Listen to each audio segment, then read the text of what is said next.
നമസ്കാരം, ഭാരത് ലൈവിലേക്ക് സ്വാഗതം. വേടനെതിരായിക്കൊണ്ട് ഇപ്പോൾ കേന്ദ്ര ആഭ്യന്തര മന്ത്രാലയത്തിനും അതുപോലെ തന്നെ NIA-ക്കും പരാതി നൽകിയിരിക്കുകയാണ്. പാലക്കാട്ട് നിന്നുള്ള BJP-യുടെ ഒരു നേതാവ് തന്നെയാണ് ഈ ഒരു പരാതി നൽകിയിരിക്കുന്നത്. പക്ഷേ ആ പരാതിയിൽ എത്രമാത്രം വസ്തുതയുണ്ട് എന്ന കാര്യത്തിലാണ് നമ്മൾ ചർച്ച ചെയ്യുന്നത്.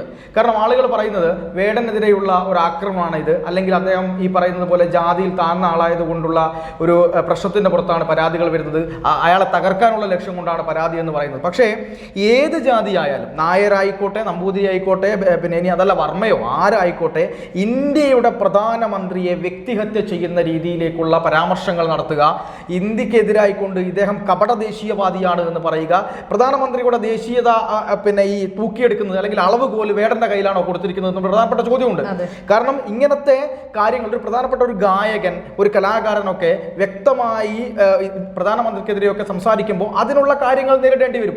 അല്ലെങ്കിൽ എന്തെങ്കിലുമൊക്കെ വിളിച്ചു പറഞ്ഞിട്ട് അയ്യോ എനിക്കെതിരെ പറയുന്നത് ഞാൻ ജാതിയിൽ താണവനാണ് എന്ന് പറഞ്ഞത് കൊണ്ട് മാത്രം കാര്യമില്ല എന്നുള്ളൊരു കാര്യമുണ്ട്.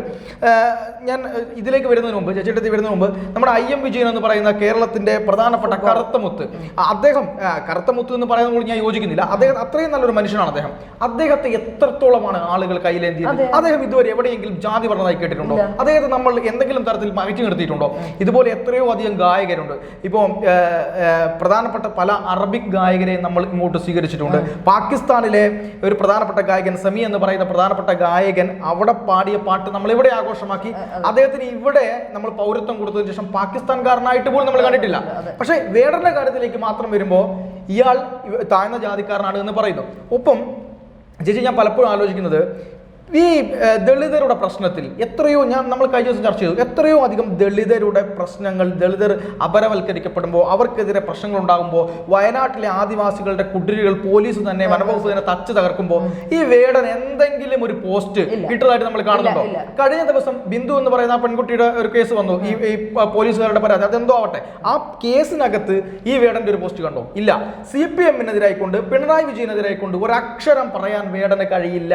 പകരം പാട്ടുകളിലൂടെ എന്തെങ്കിലുമൊക്കെ പറയുക, ഞാനാണ് ആധുനിക അയ്യങ്കാളി എന്ന് പറയുക. ഇത് എത്രത്തോളം ശരിയാണ്? എന്തായാലും പ്രധാനമന്ത്രി ഈ ആക്ഷേപിച്ച സ്ഥിതിക്ക് കേസ് വന്നിരിക്കുന്നു. ഇനി ഇതിനെതിരെയും കുറെ പ്രശ്നങ്ങളൊക്കെ ഉണ്ടാവും. പക്ഷേ ഈ കേസ് കൊടുക്കേണ്ടത് തന്നെയായിരുന്നില്ലേ? തീർച്ചയായും അതെ. ഇത്തരത്തിലുള്ള കാര്യങ്ങൾ വരുമ്പോൾ നമ്മൾ ശ്രദ്ധിക്കേണ്ട ചില കാര്യങ്ങളുണ്ട്.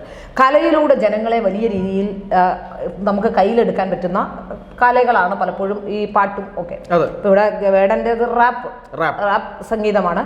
പക്ഷെ എങ്കിൽ പോലും വേടൻ പറയുന്ന കാര്യങ്ങൾ, വേടൻ പറയുന്നത് വേടന്റെ ജാതിയെക്കുറിച്ച് പറയുമ്പോൾ, അല്ലെങ്കിൽ വേടൻ അതിനെക്കുറിച്ച് പറയുമ്പോൾ ഞാൻ മനസ്സിലാക്കുന്നത് വേടൻ പട്ടികജാതി വിഭാഗത്തിൽ നിന്നുള്ള ആളല്ല എന്നാണ്, OBC വിഭാഗത്തിൽ നിന്നുള്ള ആളാണെന്നാണ് ഞാൻ മനസ്സിലാക്കുന്നത്. അപ്പോൾ അങ്ങനെ ജാതിക്ക് എതിരെ പറയുമ്പോൾ ഏതെങ്കിലും, അതാണ് ഏറ്റവും പ്രധാനപ്പെട്ടത്, ഏതെങ്കിലും ആദിവാസി ഇഷ്യൂസോ അല്ലെങ്കിൽ അത്തരത്തിലുള്ള ഇഷ്യൂസിനെ കുറിച്ചൊന്നും വേടൻ സംസാരിക്കുന്നില്ല. മധു മരിച്ചപ്പോൾ അല്ലെങ്കിൽ അത്തരത്തിലുള്ള വിഷയങ്ങളെക്കുറിച്ച്, വാളയാറിലെ പെൺകുട്ടികളെ പറ്റി, ഇടുക്കിയിലെ പെൺകുട്ടികളെ പറ്റി, പട്ടികജാതി വിഭാഗത്തിൽ നിന്ന്, അല്ലെങ്കിൽ ഈ നമുക്കറിയുന്ന അട്ടപ്പാടിയിലെ പിന്നെ പിതാക്കന്മാരില്ലാതെ അവിവാഹിതരായ അമ്മമാരുണ്ടാകുന്നതിനെ പറ്റി, അവിടുത്തെ മാൽന്യൂട്രീഷനെ പറ്റി, ഇങ്ങനത്തെ ഒരുപാട് വിഷയങ്ങൾ കേരളത്തിലുണ്ട്. ആ വിഷയങ്ങളെക്കുറിച്ചൊന്നും, ആ വിഷയത്തിലൊന്നും വേടൻ ഒരു പ്രശ്നമില്ല. വേടൻ അന്താരാഷ്ട്ര വിഷയങ്ങൾ അടക്കമുള്ളവ കൈകാര്യം ചെയ്യുന്നു. വേടനെ സംബന്ധിച്ചിടത്തോളം പ്രാഥമിക വിദ്യാഭ്യാസം കുറഞ്ഞ ഒരാളാണെന്നാണ് ഞാൻ മനസ്സിലാക്കുന്നത്.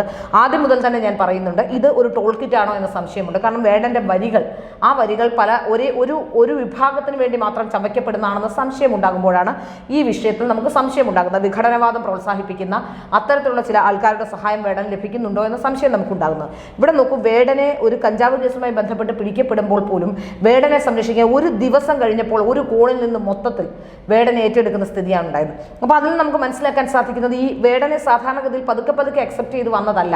കേരളത്തിലെ മറ്റ് ദളിത് പ്രശ്നങ്ങൾക്കൊന്നും ലഭിക്കാത്ത ഒരു സ്വീകാര്യത ഒരുപക്ഷെ വേടൻ എന്ന് പറയുന്ന ആൾക്ക് ലഭിച്ചെങ്കിൽ, അത്തരം ഒരു പ്രശ്നത്തെ അഡ്രസ്സ് ചെയ്യുമ്പോൾ ജാതി പറയുന്നുണ്ടെങ്കിൽ അതിൽ നമുക്ക് മനസ്സിലാക്കാൻ സാധിക്കുന്നത് അതിൻ്റെ പിന്നിൽ കൃത്യമായ അജണ്ട ഉണ്ടെന്ന് തന്നെയാണ്. ഇവിടെ നോക്കൂ, ജാതീയത എന്ന് പറയുന്നത് എത്ര താഴ്ന്ന വിഭാഗക്കാരനുമായിക്കോട്ടെ, ഏത് വിഭാഗക്കാരനാണെങ്കിലും ക്രൈം ചെയ്യാനുള്ള ഒരു നിലപാടല്ല, ക്രൈം ചെയ്യാനുള്ള ഒരു കാരണമല്ലാത്ത എന്നുള്ളതാണ്. ക്രൈം ചെയ്ത, ഇപ്പൊ നമ്പൂതിരി ക്രൈം ചെയ്താൽ വെറുതെ വിടുന്നുണ്ടോ? ഇല്ലല്ലോ. സവർണൻ ക്രൈം ചെയ്താലും അവർണൻ ക്രൈം ചെയ്താലും ഒരുപോലെ തന്നെയാണ്. അപ്പോൾ അതുകൊണ്ട് തന്നെ നമ്മൾ ഈ ക്രൈം വരുമ്പോൾ, ക്രൈമിന്റെ വിഷയങ്ങൾ വരുമ്പോൾ, ബാക്കിയുള്ള വിഷയങ്ങളൊക്കെ പോകട്ടെ, നമുക്കിപ്പോൾ ബാക്കിയുള്ള വിഷയങ്ങളൊക്കെ നമുക്ക് ക്രൈം ഉൾപ്പെടുന്ന വിഷയം വരുമ്പോൾ തീർച്ചയായും അതിൽ ജാതീയത കണക്ക് കൂട്ടരുത്. ക്രിമിനലുകളാണ്, അതിൽ ജാതി വ്യത്യാസം ഒന്നുമില്ല. ഏത് ക്രിമിനലുകളായി വന്നു. ഇപ്പം ഞാൻ പറയട്ടെ, കഴിഞ്ഞ ദിവസം ഞാൻ ഇന്റർവ്യൂ കണ്ടാണ്, വേടനെ കുറിച്ച് ചോദിക്കുമ്പോൾ ജാസി ഗിഫ്റ്റ് പോലും ജാസി ഗിഫ്റ്റ് മറ്റൊരു തരത്തിൽ പ്രതികരിക്കുന്നത് നമ്മുടെ മുമ്പിൽ കണ്ടതാണ് ജാസി ഗിഫ്റ്റ്. അപ്പൊ അതിൽ നമുക്ക് മനസ്സിലാക്കാൻ സാധിക്കുന്നത് വേടന വിഭാഗത്തിന്റെ പ്രതിനിധിയായ ഒന്നും അവിടുത്തെ ജനവിഭാഗങ്ങൾ കാണുന്നില്ല. ഈ കഞ്ചാവ് അടിക്കുന്ന അത്തരത്തിലുള്ള ആൾക്കാരുടെ ഒരു പ്രതിനിധി മാത്രമാണ് വേടനെന്നാണ് എനിക്ക് മനസ്സിലാക്കാൻ സാധിക്കുന്നത്. അതാണല്ലോ വേടന്റെ പരിപാടിക്ക് വരുന്ന ആൾക്കാർ അവിടുത്തെ സ്റ്റേഡിയം തല്ലി തകർക്കുന്നു, അവിടുത്തെ ചെടി തകർക്കുന്നു, അവിടുത്തെ ഗ്രൗണ്ട് തകർക്കുന്നു. ഇത്തരത്തിലുള്ള കാര്യങ്ങൾ കാണുമ്പോൾ നമുക്കറിയില്ല. മര്യാദയ്ക്ക് കാണാൻ വരുന്ന ആൾക്കാരെ സംബന്ധിച്ചിടത്തോളം, പാട്ട് കേൾക്കാൻ വരുന്ന ആൾക്കാരെ ഇപ്പോൾ MG ശ്രീകുമാറിന്റെ ഗാനമേളയ്ക്കോ അല്ലെങ്കിൽ യേശുദാസിന്റെ സംഗീത കച്ചേരിക്കോ വരുന്നവർ അവിടെ തല്ലി തകർത്തിട്ടില്ലല്ലോ പോകുന്നത്. അത് മാത്രമല്ല, ഇവിടെ മനസ്സിലാക്കാൻ സാധിക്കുന്നത് വേടന്റെ രാഷ്ട്രീയം സ്വാധീനിക്കുന്നു എന്നാണല്ലോ പറയപ്പെടുന്നത്.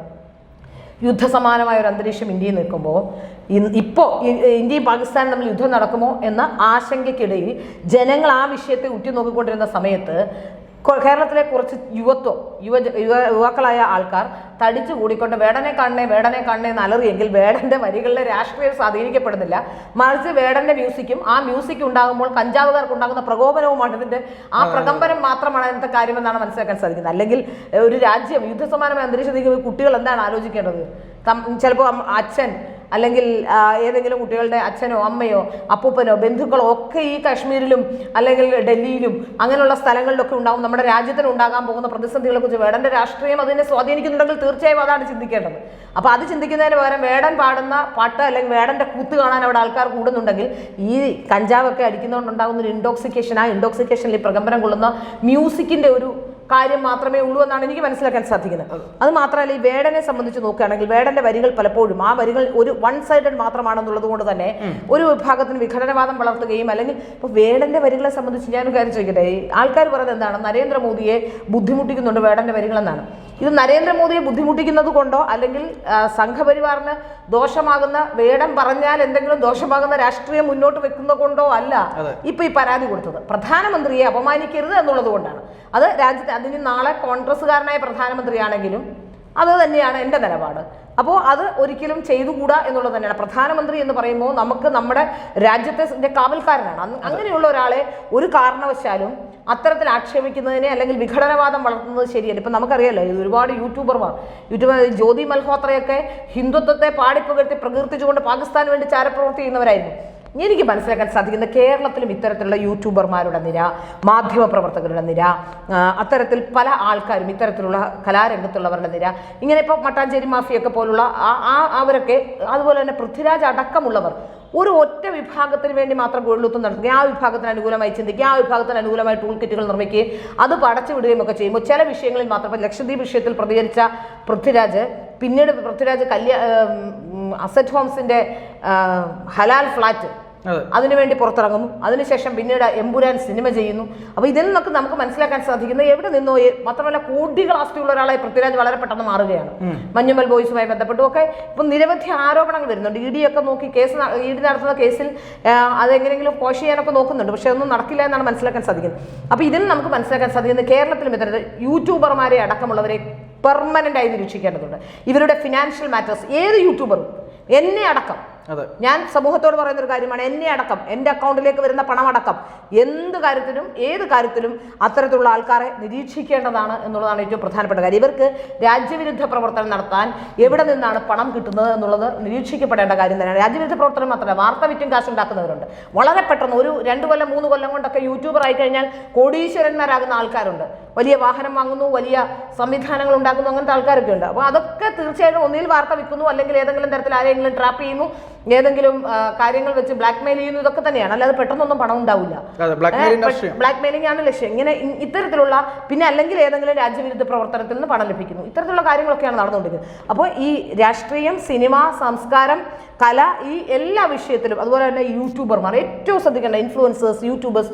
ഞാൻ ഈയിടെ കണ്ടത് ഒരു കാര്യമേ, ഈ ന്യൂസ് 18 ചാനലിൽ ഒരു യൂട്യൂബറെ ഇൻഫ്ലുവൻസർ എന്ന് പറഞ്ഞിട്ട് വിളിച്ചു വരുത്തി ചർച്ച ചെയ്യിപ്പിക്കുന്നു. ജേർണലിസം പാസ്സായി ജേർണലിസ്റ്റുകളായി ജോലി ചെയ്തിട്ടുള്ള ഞാൻ അടക്കമുള്ള ജേർണലിസ്റ്റുകൾ ഇവിടെയുണ്ട്. ഒരു വിഷയത്തിലും നമ്മളെ ആരും അത്തരത്തിലുള്ള പ്രതികരണങ്ങൾ വിളിക്കുന്നില്ല. ഒരു തരത്തിലും ഒരു ആന്റി നാഷണലോ അല്ലെങ്കിൽ ഏതെങ്കിലും വൃത്തികെട്ട വർത്തമാനം പറയുന്നതോ ഏതെങ്കിലും ആൾക്കാരുമായി അത്തരത്തിൽ യൂട്യൂബിൽ കിടന്ന് അടിപിടി കൂടുകയല്ല, അത്തരത്തിൽ പ്രശ്നങ്ങൾ ഉണ്ടാക്കുന്ന ആൾക്കാരെയല്ല. പക്ഷേ ചില ആൾക്കാരെ, ചില വിഭാഗത്തിൽ നിന്നുള്ള പോപ്പുലർ ഫ്രണ്ട് ബന്ധമുണ്ടെന്ന് തികച്ചും സംശയമുള്ള അത്തരത്തിലുള്ള ആൾക്കാരെ വിളിച്ച് കയറ്റി വെച്ച് ആ ഒരു ചാനലിൽ അത്തരത്തിലുള്ള പ്രവർത്തനങ്ങൾ നടത്തുന്നു എന്നുള്ളത് വളരെ ഗൗരവത്തോടെ ചിന്തിക്കേണ്ടതാണ്. അതായത് ഈ ചർച്ചയ്ക്കിടയിൽ ചർച്ചക്കാരെന്ന് പറഞ്ഞ ഡിസ്കഷൻസിന് വരുന്നവർ, ഓരോ മേഖലയിലും എന്താ ജേർണലിസ്റ്റുകളായി വരുന്നവർ, ഒരു ജേർണലിസ്റ്റിനെ അല്ലേ പിടിച്ചിട്ടത്, ആ ജേർണലിസ്റ്റുമായി ബന്ധമുള്ള അടുത്ത ആളെ പിടിച്ചില്ലേ ഈ അടുത്തിടെ. അപ്പോൾ അങ്ങനെ നിരവധി പേർ. മറ്റൊരു ജേർണലിസ്റ്റ്, എനിക്കറിയാവുന്ന ഒരു ജേർണലിസ്റ്റ് ഉണ്ട്, തേജസിന്റെ ജേർണലിസ്റ്റ് ആയിരുന്ന ഒരാള് ISC പോയി പൊട്ടിത്തെറിച്ച ഒരാളുണ്ട് പാലക്കാട്. ഇങ്ങനത്തെ വിഷയങ്ങളൊന്നും ചർച്ച ചെയ്യപ്പെടുന്നില്ലെന്നേ. അപ്പൊ ഈ വേടനും ഇതിലെ ഒരു കണ്ണിയാണ്. ഇതിലെ ഈ പോപ്പുലർ ഫ്രണ്ട് ബന്ധമല്ല, എന്തായാലും വിഘടനവാദവുമായി ബന്ധപ്പെട്ട, വിഘടനവാദം പ്രോത്സാഹിപ്പിക്കുന്ന അല്ലെങ്കിൽ വിഘടനവാദത്തിന് ആക്കം കൂട്ടുന്ന ഏതോ ഒരു വിഭാഗത്തിന്റെ പ്രതിനിധിയാണ് വേടൻ. ആ കാര്യത്തിലൊരു സംശയവുമില്ല. അത് കേന്ദ്ര അന്വേഷണ ഏജൻസികൾക്ക് പരാതി കൊടുത്ത ഏറ്റവും നല്ല കാര്യമാണ്. പാലക്കാട് കൗൺസിലർ മിനി കൃഷ്ണകുമാറാണ് പരാതി നൽകിയിട്ടുള്ളത്. ഏതായാലും ആ പരാതിയുമായി ബന്ധപ്പെട്ട അന്വേഷണം മുമ്പോട്ട് പോകും. വേടൻ ഇനിയും തീർച്ചയായും എന്തെങ്കിലും കേരളത്തിലെ പോലീസ് ഏതായാലും അന്വേഷിക്കില്ല. വേടന്റെ വീട്ടിൽ നിന്നും വെയിറ്റിംഗ് മെഷീൻ കണ്ടിട്ട് പോലും അത് എന്തിനാണ് അത് വാങ്ങിച്ചത് പോലും കേരളത്തിലെ പോലീസ് അന്വേഷിക്കുന്നില്ല. അപ്പൊ തീർച്ചയായിട്ടും കേന്ദ്ര ഏജൻസികളുടെ റഡാറിൽ ഇത്തരത്തിലുള്ള അന്വേഷണം വരുന്നത് സ്വാഗതാർഹം തന്നെയാണ്. അത്തരത്തിലുള്ള അന്വേഷണം ഉണ്ടാകണം. ഇത്തരത്തിൽ ആർക്ക് സംശയം തോന്നിയാലും അപ്പോൾ തന്നെ, കാരണം നമ്മുടെ രാജ്യം വലിയ ത്രെട്ടിലാണ്. ഇവിടെ ഇരുന്നുകൊണ്ട് പാകിസ്ഥാൻ 12ഓളം പേരെയാണ് ഈ സമയത്ത് അറസ്റ്റ് ചെയ്യപ്പെട്ടത്, യൂട്യൂബർമാരടക്കമുള്ളവർ. നമുക്ക് മനസ്സിലാക്കാൻ സാധിക്കുന്നത് നമ്മുടെ രാജ്യത്തെ ഇല്ലാതാക്കാനുള്ള ശ്രമം എല്ലാ കോണുകളിൽ നിന്നുമുണ്ട്. നരേന്ദ്രമോദിയുടെ ശക്തമായ ലീഡർഷിപ്പിൽ രാജ്യം മുന്നോട്ട് കുതിക്കുന്നു എന്നുള്ളതാണ് അതിന്റെ പ്രധാനപ്പെട്ട കാരണം. അതിനെ ഇല്ലാതാക്കാനും അതിനെ തച്ചു തകർക്കാനുമുള്ള ശ്രമങ്ങളാണ് നടന്നത്. തീർച്ചയായും ഇത്തരക്കാരെ കണ്ടാൽ ഉടൻ തന്നെ ആരായാലും, ഏത് പൗരനായാലും പൗരന്റെ കടമയാണ്, രാജ്യത്തെ സ്നേഹിക്കുന്ന ഒരു പൗരന്റെ കടമയാണ്. ആ കാര്യത്തിൽ മിനി കൃഷ്ണകുമാറിനെ വലിയ രീതിയിൽ ഭാരത് ലൈവ് അഭിനന്ദിക്കുന്നു. ആ പോരാട്ടത്തിൽ, അത്തരത്തിലുള്ള പോരാട്ടങ്ങൾ ഏത് വിഷയത്തിലും ഞങ്ങളും നിങ്ങളോടൊപ്പം ഉണ്ടാകുമെന്ന കാര്യത്തിൽ യാതൊരു സംശയവുമില്ല.